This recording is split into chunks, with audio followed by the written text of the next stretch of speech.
You underestimate the power of the dark side. If you will not fight, then you will meet your destiny. Citizens, soldiers,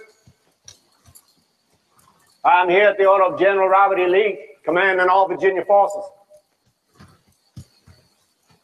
On April 15th of this year of our Lord, 1861, Simon Cameron, the Secretary of War of the United States, sent a telegram to our Governor, John Letcher, directing him to raise 3 regiments of infantry to be sent to assist in suppressing the Southern Confederacy. Governor Letcher's answer is well known to you, but perhaps not his words. His wire to Washington stated, "You have chosen to inaugurate civil war. And having done so, we will meet you in a spirit as determined as the Lincoln administration has exhibited toward the South." 2 days later, the Virginia legislature voted for secession. Just as we would not send any of our soldiers to march in other states and tyrannize other people, so will we never allow the armies of others to march into our state and tyrannize our people.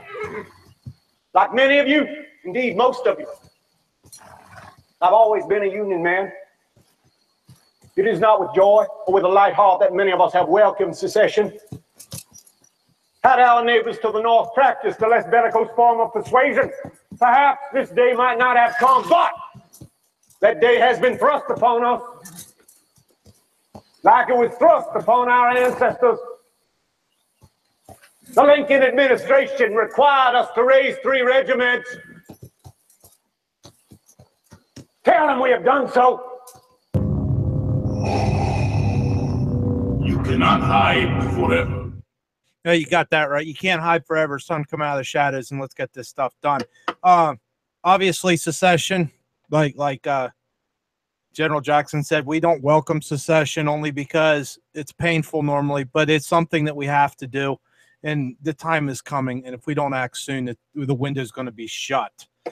And it could be shut permanently. Abraham Lincoln did not settle that in 1864 with the surrender of Lee at Appomattox. That is a problem that they don't want you to know about. You cannot silence people just by winning a war.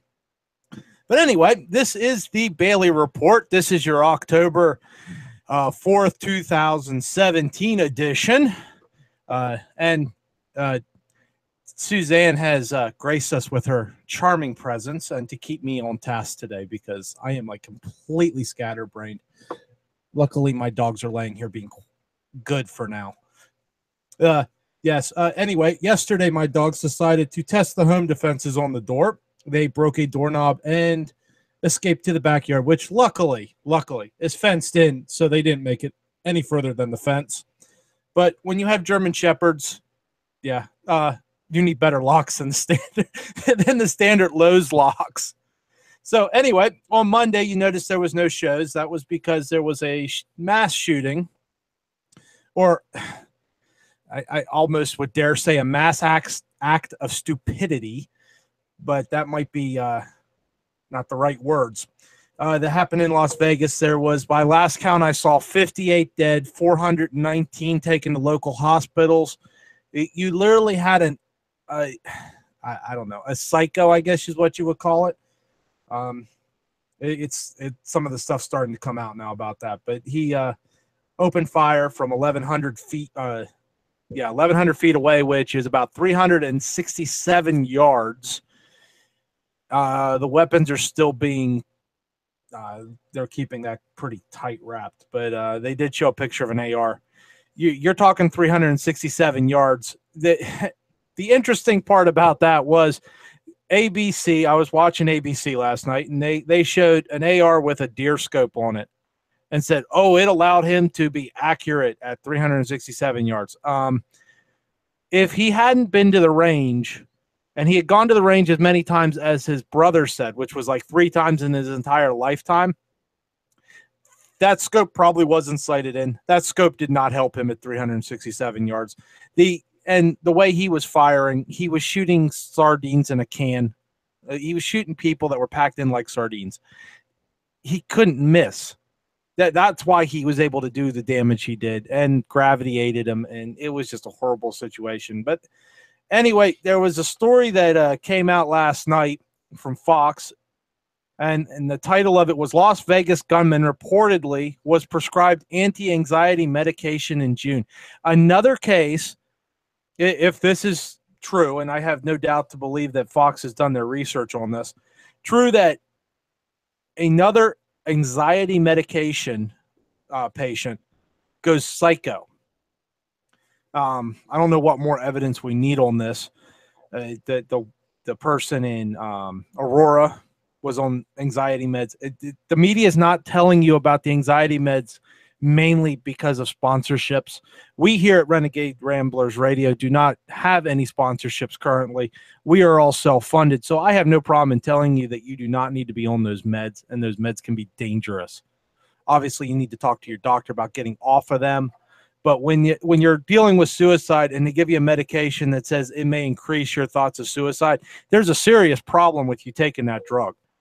You need to go find a doctor that's going to actually help you through whatever it is you're going through and not just prescribe you pills to take.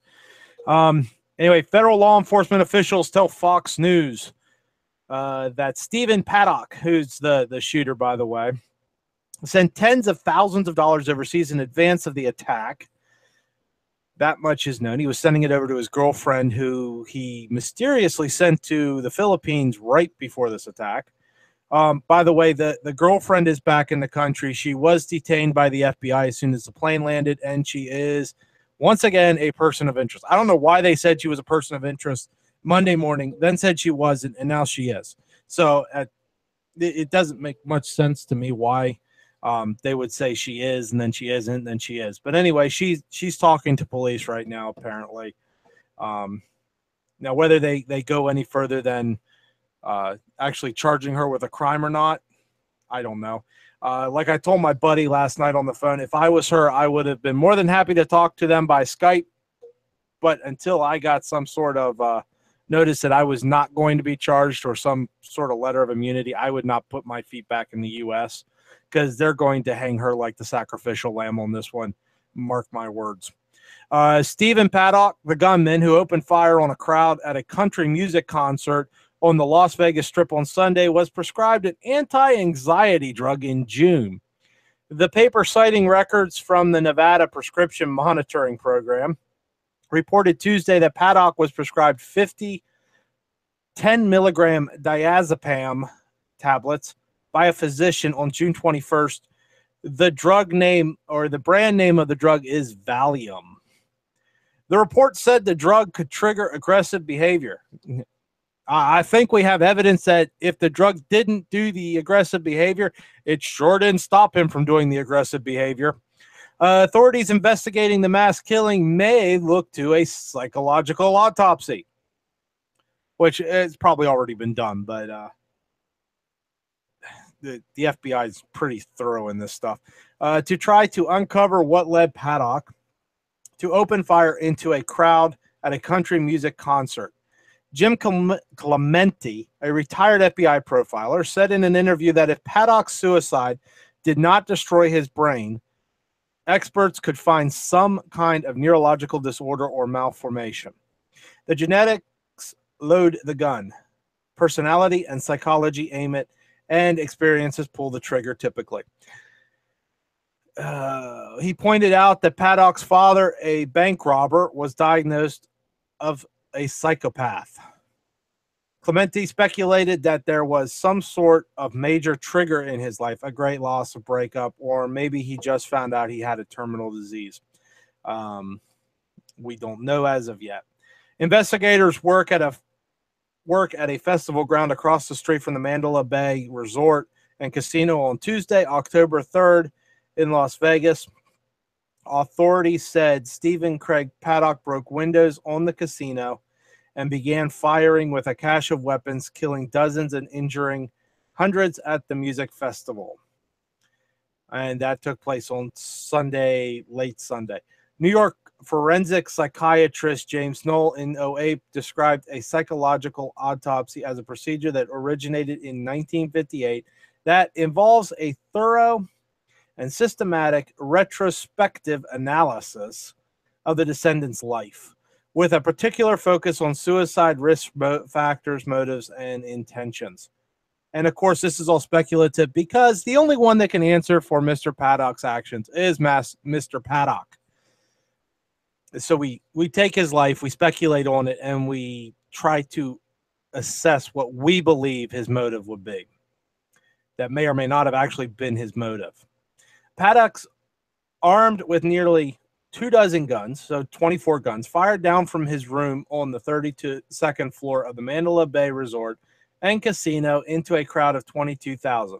Again, if you saw pictures of this, they literally, if they had 22,000 people crammed into this glorified baseball field or football field, they would have been packed in there so tight that if he just aimed the firearm in the general direction, he was going to hit something.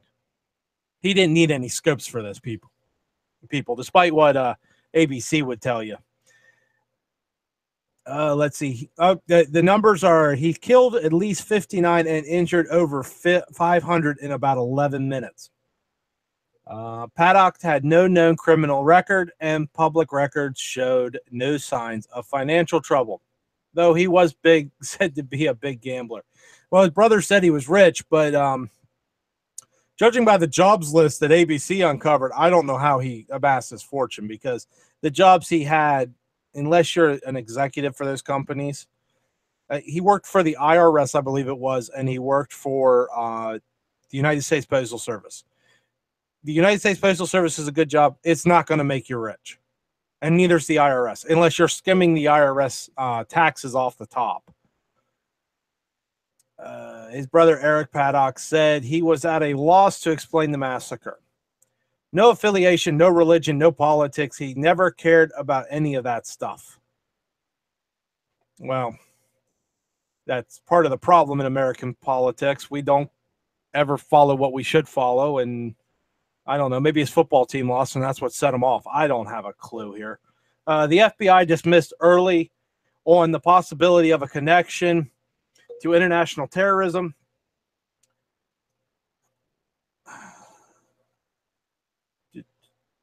Even the Islamic State group claimed responsibility for the attacks. The Islamic State is going to claim responsibility for anything that they believe is going to make them look good.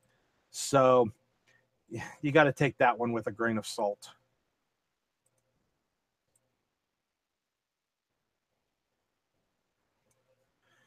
Let's see here.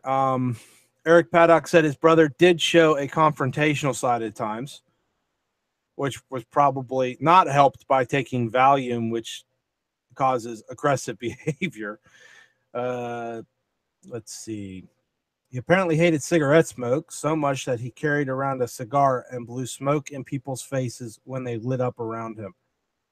Okay, so he hated cigarette smoke, but he carried a cigar.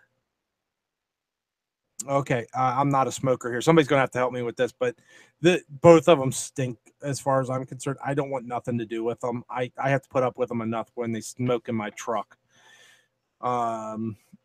Authorities have been talking with Paddock's girlfriend, Mary Lou Danley, 62, who was out of the country at the time of the shooting, but returned to the United States from the Philippines on Tuesday night. Clark County Sheriff Joseph Lombardo said he was absolutely confident authorities would find out what set off Paddock. Well, I hope so. I mean, they took all the computers and everything. So if they can't find out from that, I don't know what it's going to take for them to find out. right now, I think this is as good a motive as any as to what he was actually doing. A long time ago, I was in Burma. My friends and I were working for the local government. They were trying to buy the loyalty of tribal leaders by bribing them with precious stones. But their caravans were being raided in a forest north of Rangoon by a bandit. So we went looking for the stones. But in 6 months, we never met anyone who traded with him. One day, I saw a child playing with a ruby the size of a tangerine.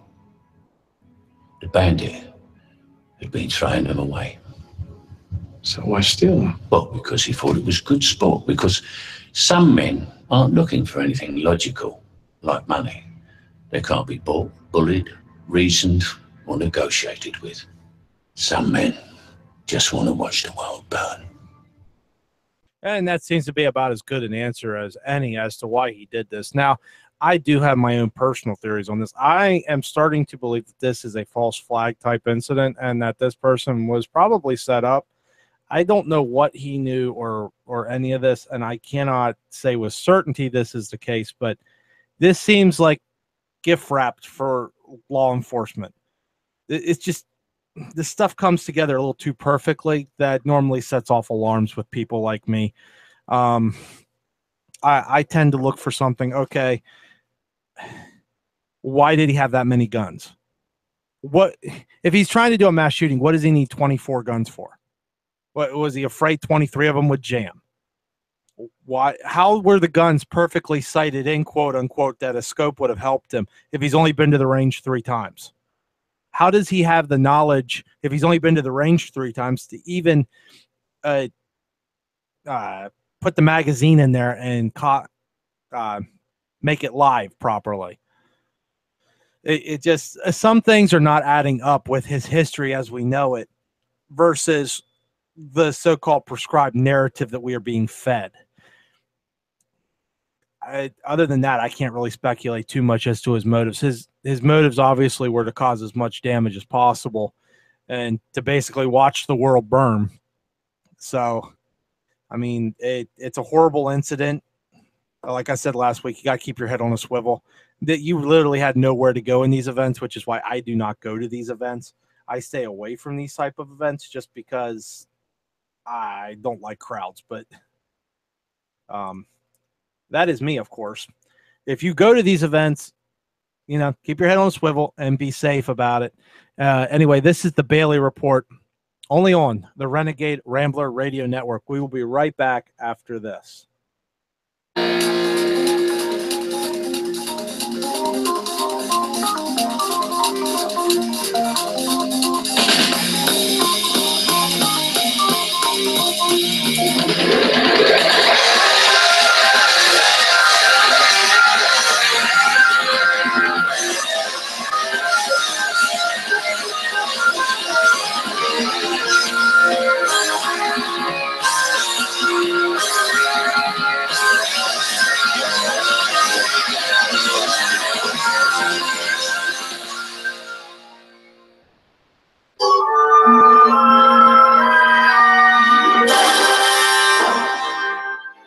Washington, D.C. You will never find the more wretched hive of scum and villainy. We must be cautious. When you absolutely have to deal with the scum and villainy in Washington, D.C., be cautious and listen to Renegade Ramblers Radio, where renegade thinking is always outside of the box.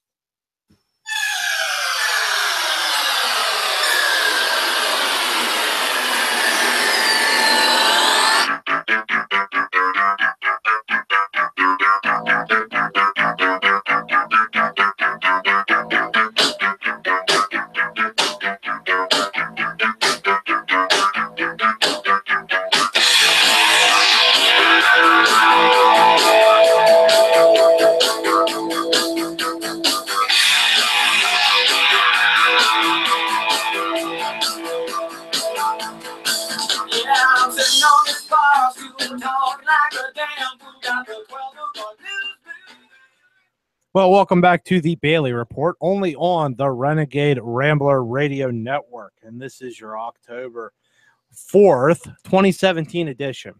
So, like we were covering the shooting, and like I said, there's a lot of questions that still have to be answered.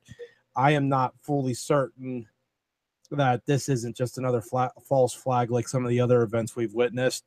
It's coming out now that he was on prescription medications for anxiety, and we know what happens when you're on the anxiety and the antidepressant meds. They can sometimes mess with you in ways that cannot be calculated. And if he was on it and then tried to come off rapidly, that could cause a lot of this stuff. But this was a little too well planned. This was a little too well set up. I am starting to believe this was a setup from the word go. Like I said, it just seems a little too easy right now for law enforcement to piece this together. The only thing law enforcement doesn't have immediately is a motive. And I'm sure probably by the end of today, there will be a motive of some sort released, especially since his girlfriend just got back into the country. But anyway, before the bodies were even fully counted, fully cleaned up, and in the ground, which are still not in the ground because there's autopsies to be done. That's understandable. But before that happened, Democrats have already toted out their favorite gunshot victim. Who's their favorite gunshot victim? Well, it's Gabrielle Gifford. Yes, the Arizona congresswoman that took a bullet to the head. Tragic incident done by another psychopath. Strange. I thought we had laws against psychopaths getting weapons. Yeah. As the governor of Kentucky said, we have laws against murdering people and injuring them with firearms. Apparently, those laws aren't working, so what makes us think that another law is going to work? But Australia is weighing in on American politics on mass shootings. Australia has of itself had issues with mass shootings, but let us humor the good prime minister and read this article and find out what he has to say. Australia gun reform leader urges Trump to get real. Really? I added the really, by the way. That wasn't part of it because yeah. The former politician who helped win over a hostile Australian pro-gun lobby to the idea of massive weapons reform says the overwhelming success of the change should serve as an example for American politicians in the wake of the Las Vegas massacre. Again, another law or banning firearms is not going to stop this. This will not stop any more mass shootings than banning cars and drunk driving. Oh, wait, drunk driving already is illegal, yet people still do it. People still drive cars, so let's ban cars. Same logic. We don't blame a bomb when it goes off. We blame the bomber. We don't blame a car when the DUI guy gets in it and runs over a family. So why do we blame the gun? Honestly. Tim Fisher, who was deputy prime minister, the former deputy prime minister, at the time of Australia's worst mass shooting, when lone gunman Martin Bryant slaughtered 35 people at Port Arthur, Tasmania in April of '96, urged Donald Trump to get real and making lasting change on the issue part of his legacy as president. I'm sick of hearing people say after gun massacres in the U.S. that now is not the time to debate gun control. Now is the perfect time. Fisher told the AP on Wednesday, days after 59 people were killed in the deadliest mass shooting in modern U.S. history. For one thing, Mr. Former Deputy Prime Minister, you have no jurisdiction over here, so we'd appreciate if you kept your mouth shut on U.S. policies, and we will try to keep our mouth shut on Australian policies. We disagree with a lot on how you immigrate people and stuff, so really, don't. We don't criticize you. Don't be criticizing us. The '96 massacre in Tasmania came only 7 weeks after a coalition Australian government led by Liberal Party Prime Minister John Howard had taken office. and sparked a radical step by the new administration. The government banned automatic and semi-automatic firearms and instituted a buyback scheme in which citizens would be paid to hand in such newly illegal weapons. More than 600,000 civilian-owned guns were brought and destroyed by the government at a cost of $500 million Australian dollars, raised by a year-long increase in the Medicare public health tax from 1.5% to 1.7%. So they tax more in order to afford to buy the guns back, people. I wonder if the taxes ever went back down after the buyback program. My bet would be no. Another 3-month amnesty has just concluded, in which civilians handed in more than 25,000 illegal guns without fear of prosecution. While it did not involve a government buyback, owners were allowed to sell their weapons to licensed firearm dealers. As then leader of the rural-centric National Party in '96, Fisher was charged with the sizable task of winning over Australia's largely rural-based pro-gun lobby in the radical steps sparked by the Port Arthur massacre. He and Howard faced stern opposition. At one rural rally, protesters hanged an effigy of Fisher. Howard addressed another rally wearing a bulletproof vest. Despite the early opposition, the reforms were implemented in only a matter of months. In the 18-year period before the gun reforms, Australia had 13 shootings in which at least 5 victims were killed. Since the reforms, it has had none. Fisher said Wednesday that while U.S. gun reform is seen by many as an intractable problem, it's within Trump's power to institute fundamental change despite the opposition of pro-gun groups such as the NRA. The NRA can be stared down on this, he said. For one, he skips the main point. It's not the pro-gun lobby that's the problem. The problem is the states in the United States have more authority than the provinces in Australia. Doing such a thing on a federal level requires a constitutional amendment, and you will not get 38 states to agree to this. I doubt you get more than 10 or 12 states to agree on this. I'd urge President Trump to get real on this problem. He has the chance to make this his moment, Fisher said. And I say to U.S. leaders, Republican and Democrat, that now is your best opportunity to bite the bullet and finally bring in meaningful change.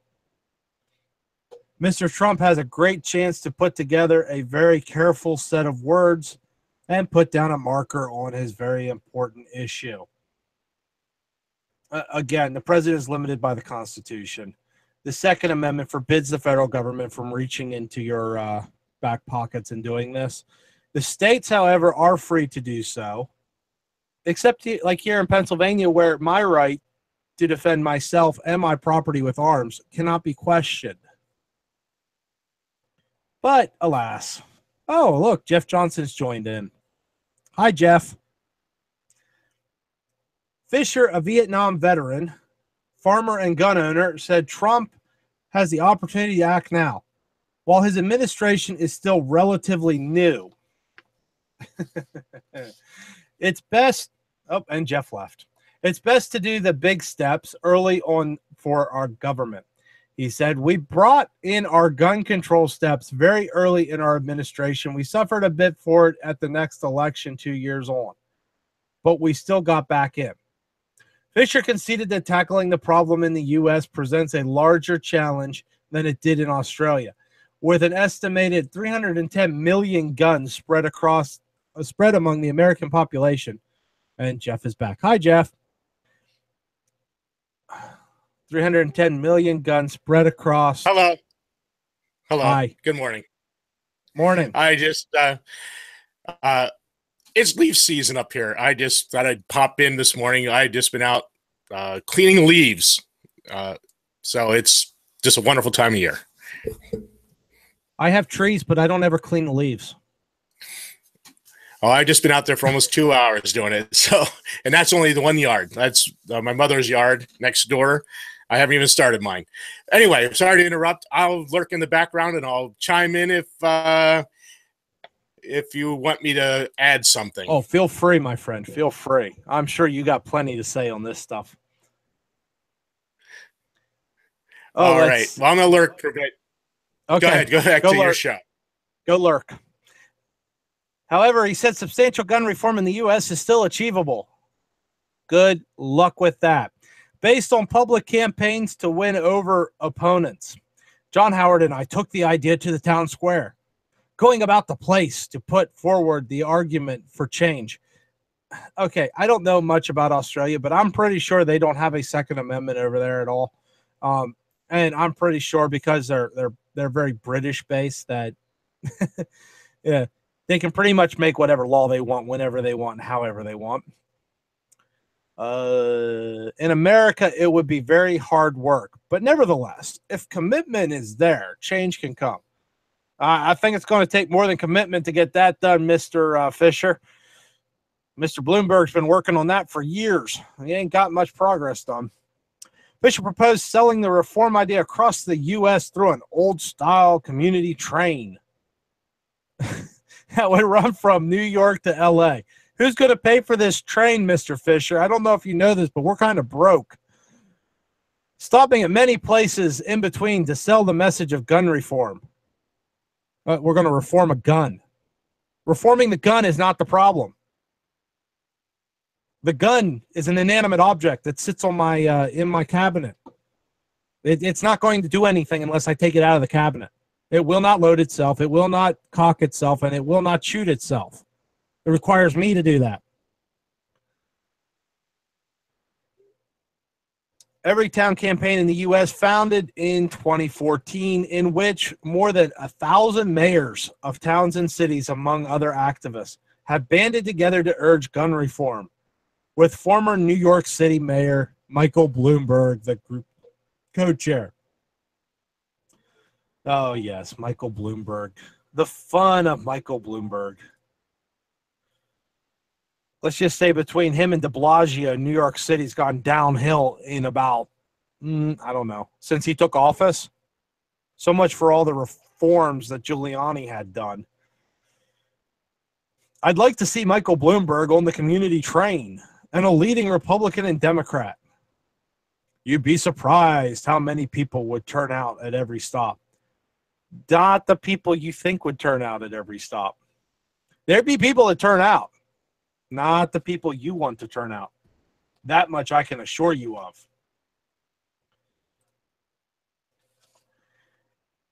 He said that a government buyback of guns would be extremely costly in the U.S.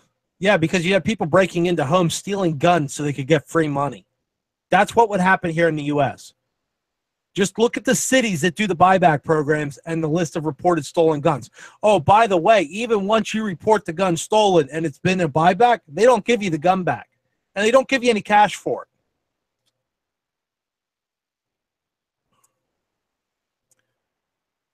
But that now is Trump's chance to put down a marker. A marker? Really? Really? So he's just coloring in a coloring book and he puts a marker down? Really, people? On gun reform, including drastically tightening. Okay, enough of this garbage. Australia wants us to adopt their gun policy, apparently. That's not going to happen. I do not foresee that even being an option here in the States. Okay.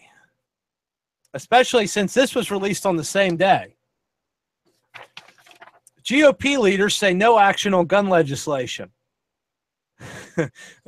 Okay, so the Republicans are going to toe the line. They're going to say no for now. Democrats are going to toe their line, and they're going to say, oh, we need gun control because guns kill everybody and everything. And if we don't put an end to guns, guns are literally going to go and walk out the front door and start shooting people. If you have a gun that will do that, the U.S. military would be more than happy to buy it from you because they have many places on the globe they would like to shoot up. Yes, I said that right. They like to bomb places. Actually, I think it's more Congress that likes to bomb places than the military. But they have allowed the Congress to do whatever they want. Republican leaders are making clear that Congress will take no action on gun legislation in the wake of the massacre in Las Vegas. They refuse to entertain Democratic demands to expand background checks for gun purchases and tighten restrictions on semi-automatic weapons, but also shelved their own House bill that would have loosened access to gun silencers. I think it's premature to be discussing legislative solutions if there are any. Mitch McConnell. Mitch McConnell, you are a coward. After the mass shootings that killed at least 59 people and wounded hundreds more, House Speaker Paul Ryan said there is no plan for the House to act soon on the silencer bill, which a Republican-led House committee backed last month. Okay, in case you missed it, Hillary came out and said he could have killed many more people if he had a silencer. For one, that wouldn't have made a difference. Two, silencer would have actually slowed the bullets down.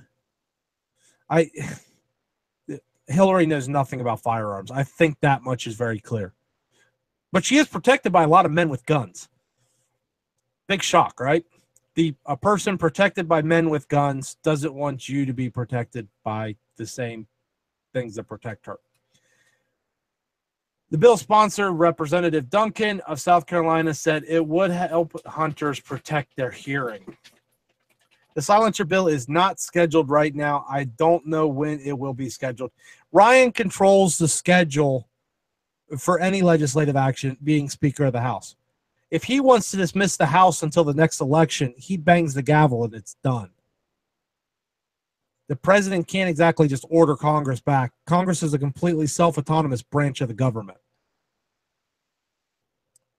The congressional inaction underscored the power of the NRA and the political stakes of lawmakers who maintain their support for the constitutional right to bear arms and fear any challenge to their fealty. Yeah, they're paid slaves. Oh, did I say that? By the way, people, if you pay taxes, you're slaves. So, not saying don't pay your taxes, but just keep that in mind. Representative Chris Collins from New York said action on guns after Las Vegas was unnecessary. We are not going to knee-jerk react to every situation. That is why we have a constitution. So we don't knee-jerk react. 4 years ago, after the deadly school shooting in Newton, Connecticut, a bipartisan bill on background checks failed in the Senate. Background checks would not have stopped Newtown from happening. It wouldn't. He killed his mother, stole the guns. His mother legally owned the guns. His mother passed a background check. How does a background check stop somebody from killing you and stealing your guns? I know, novel concept here. The complicated politics of guns was personified by West Virginia Senator Joe Manchin, a Democrat up for re-election next year in a state carried overwhelmingly by President Trump.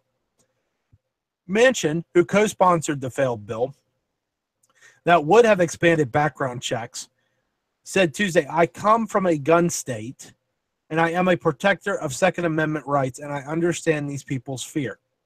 West Virginia residents cherish the right to be able to go hunting with their family, sports shooting, and all the things we do enjoy.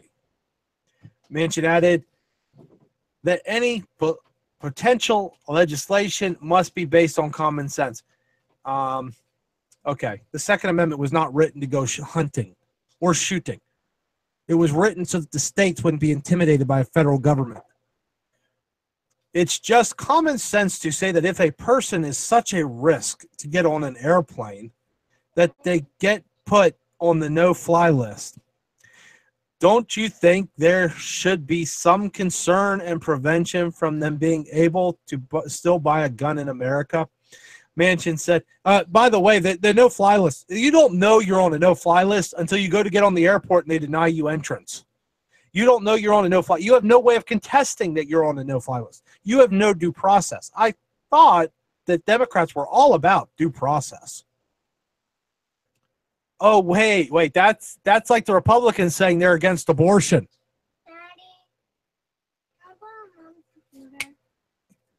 They're not against abortion. They're only against abortion come election time. Just like Democrats, they're not against guns. They like their people having guns, as in their security people. They don't want you to have a gun because you can resist them if you have a gun. This is the Bailey Report. This is the October 4th, 2017 edition. We will be right back after this.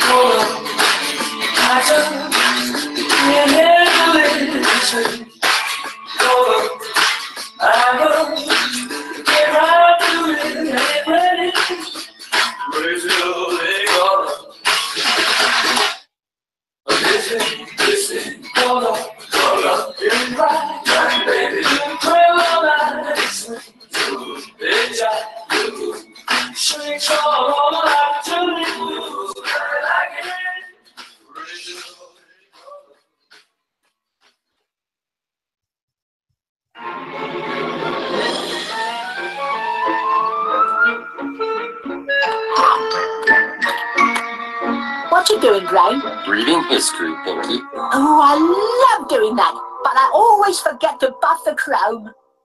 That would be waxing the car, Pinky. That's different. Oh. Reading history doesn't make things shiny.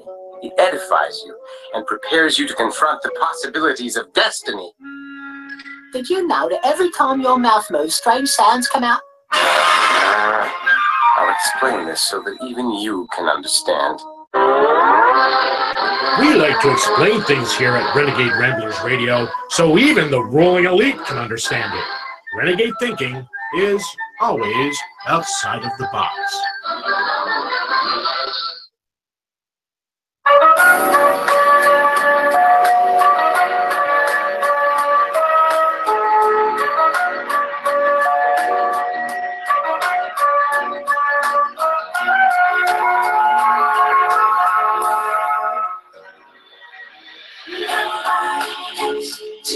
Much harder now. It's much harder to come. I'm waiting in line. Nobody gets too much love anymore. It's as high as a mountain and harder to climb. Ooh, you nigga.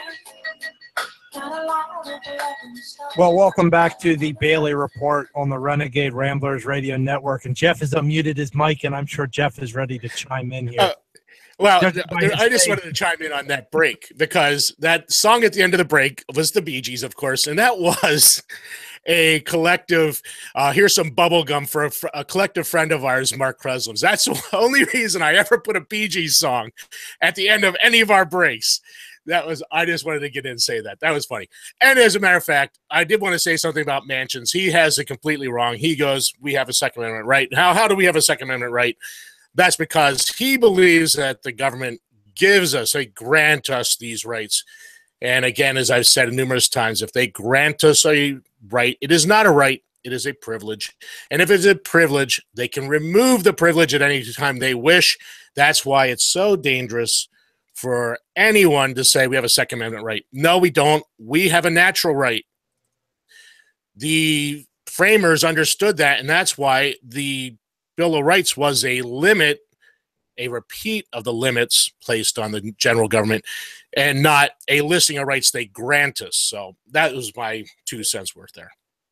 Yeah, it's amazing how we have forgotten that. And he basically goes on to say the president should take the lead. Trump called it an act of pure evil. Not what Manchin was saying, but the events in Las Vegas. Oh, and our favorite representative, Judy Chu from California. It's not political to urge action to stop the regular killing of Americans by guns. Okay, Ms. Chu, I have a notion to stop the regular killings of Americans. Let's end abortion contra Takeda. Yeah. There, I've just saved 2 million lives. Yeah, well, again, you got to also think about what is there, about 58 people murdered with guns in Chicago every week. That means there is a Las Vegas every week all year long in Chicago. Correct me if I'm wrong here, but doesn't Chicago have like some of the strictest gun laws in the country? It's practically impossible to own a gun legally in Chicago. And so gun laws, okay, here we go. There already is a law against murder. Did it stop this man in Las Vegas? No. No, it did not. There are gun laws, some of the strictest in the United States, in Chicago. Is it stopping a Las Vegas death toll weekly in Chicago? We could actually argue it's made it worse. Well, it has, because the law-abiding citizen can't defend himself from these people. Yeah, so the criminal making a new law, one more law is not going to change anything. Because the criminal doesn't care what law he steps through. He figures if he gets caught, he's going to jail anyway. So what's another couple of years added to his prison sentence? The only thing you're doing is you're going to restrict people that should be allowed to carry arms to defend themselves from being able to do so legally. If I stood up and raised my shirt, you would see a firearm on the side of my pants. I'm in my house. That doesn't mean anything. Anywhere you go, anywhere I go, you should be armed. I should be armed. You are responsible for your own safety.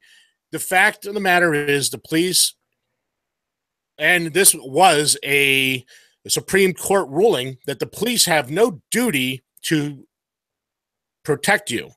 And this stemmed from a case where someone broke into a female's house in the city of Washington, D.C., and assaulted her for hours. She got her phone, called the police, and the police never showed up for hours and continued for hours after she made the call to 911.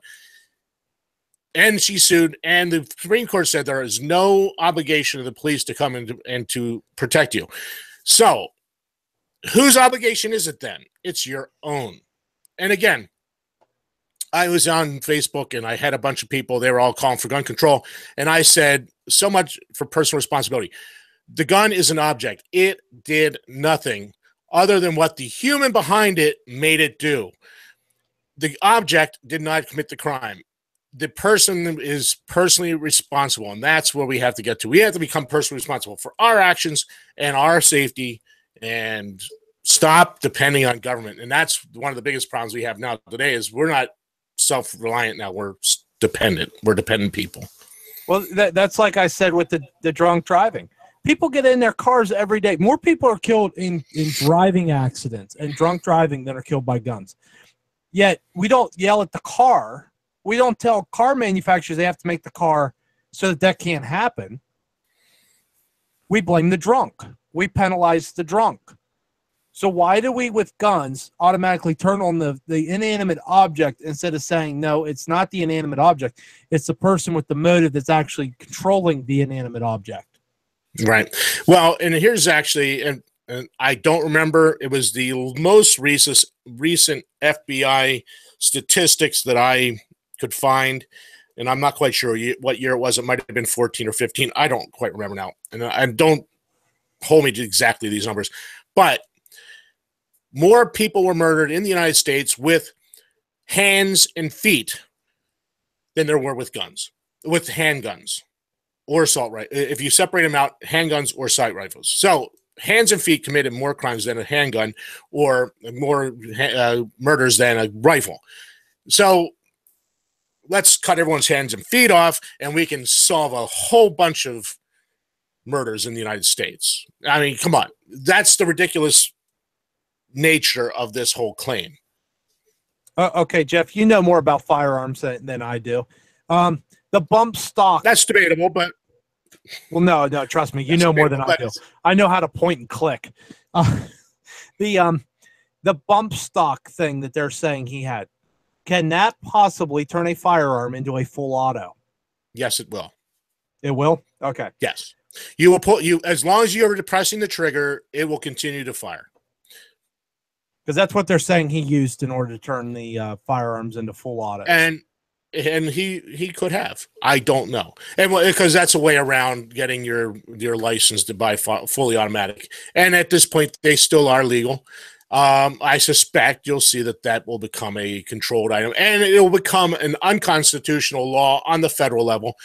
Again, all federal firearms laws are unconstitutional, and Suzanne would agree if she were going to join in on this, that they're all unconstitutional because the Second Amendment limits them from dealing with firearms.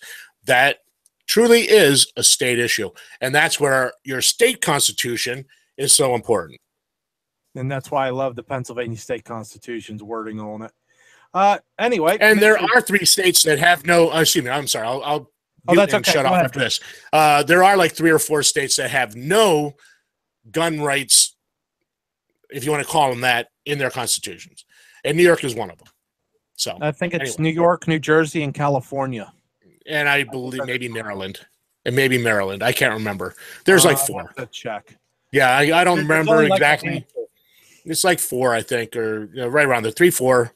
Anyway, go ahead, continue with your show. I'll mute, and if I want to jump in, I'll unmute and turn my camera on. Anyway, Chucky Boy Schumer.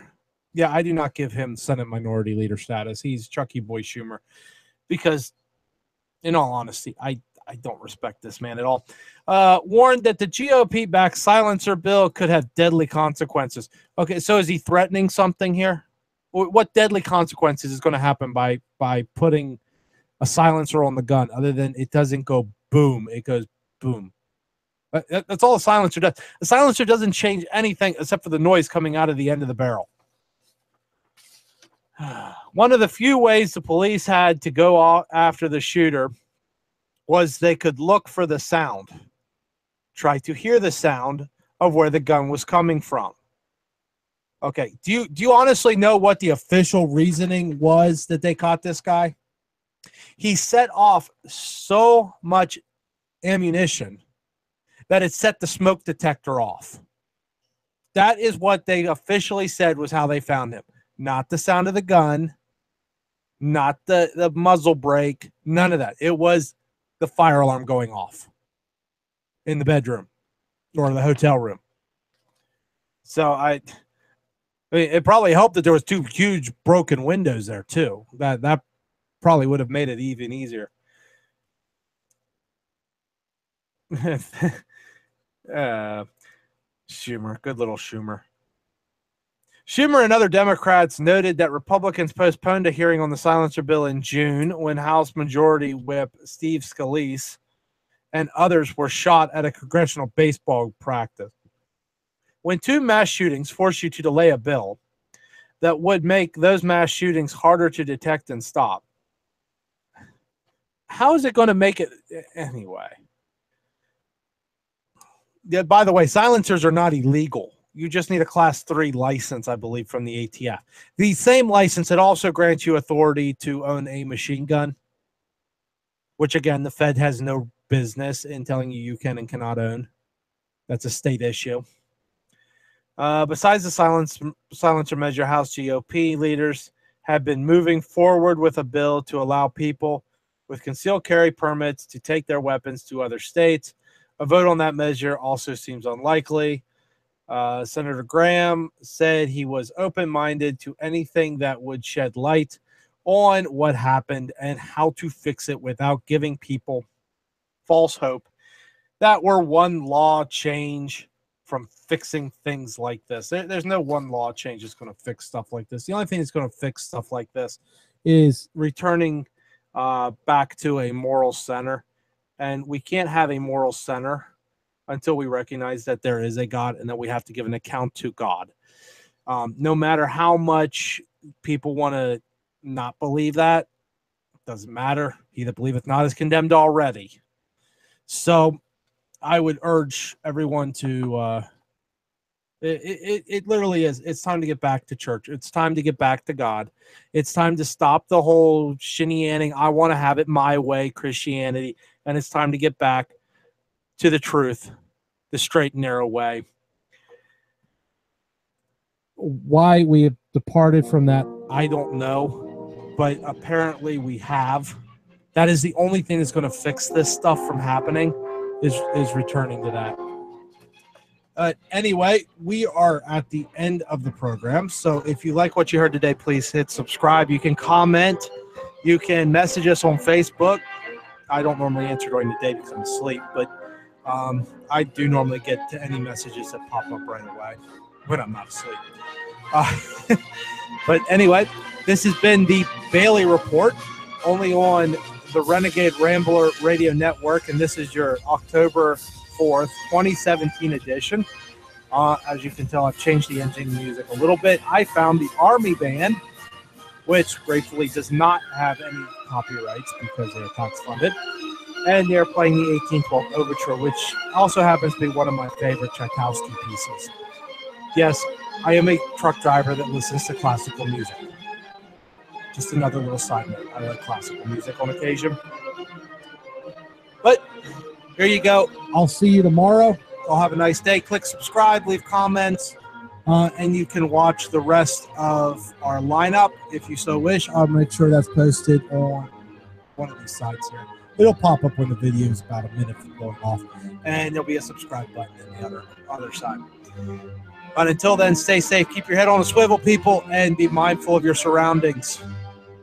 Until then, see you tomorrow.